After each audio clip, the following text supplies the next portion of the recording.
السلام علیکم، میں ہوں ڈاکٹر سعید اور آپ دیکھ رہے ہیں میرا یوٹیوب چینل ڈاکٹر سعید 1122۔ تو آج ہم بات کریں گے کہ منفی سوچ ایک خاموش بیماری ہے۔ خاموشی سے جسم کو بیمار کرنے والی عادت ہے۔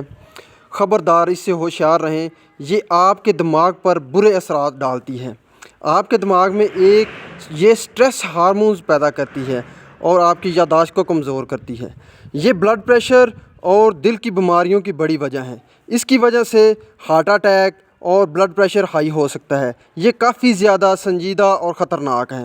اس کی وجہ سے معدے میں کافی زیادہ ایسیڈیٹی پیدا ہوتی ہے، تیزابیت پیدا ہوتی ہے، گیس بنتی ہے، جس کی وجہ سے آنتوں اور معدے کا مسئلہ ہو سکتا ہے۔ یہ امیون سسٹم کو، قوت مدافعت کو کافی زیادہ کمزور کر دیتی ہے۔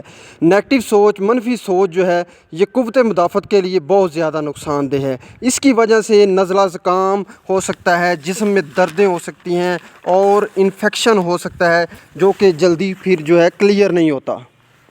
اگر جسم پر کوئی زخم بن جائے تو وہ بھی جلدی جو ہے وہ ہیل نہیں ہوتا۔ اور بات کریں تو اس کی وجہ سے ہارمونز جو ہیں وہ امبیلنس ہو جاتے ہیں۔ نیند جو ہے وہ کافی زیادہ آپ کی خراب ہونا شروع ہو جاتی ہے۔ آپ کے جسم میں جو ہے کافی زیادہ دردیں ہونا شروع ہو جاتی ہیں اور جسم کے ہر حصے میں درد ہونا شروع ہو جاتی ہے۔ منفی سوچ کی وجہ سے موٹاپا بہت زیادہ بڑھتا ہے۔ آپ دماغی طور پر ڈپریشن کا شکار ہو جاتے ہیں۔ اس کے علاوہ آپ میں چڑچڑاپن آ جاتا ہے۔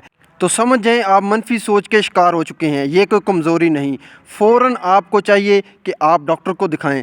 امید کرتا ہوں میری میڈیکل کے ریلیٹڈ ویڈیوز آپ کو کافی زیادہ پسند آتی ہوں گی۔ اس کے ساتھ مجھے ڈاکٹر سعید کو اجازت دیں۔ اللہ حافظ۔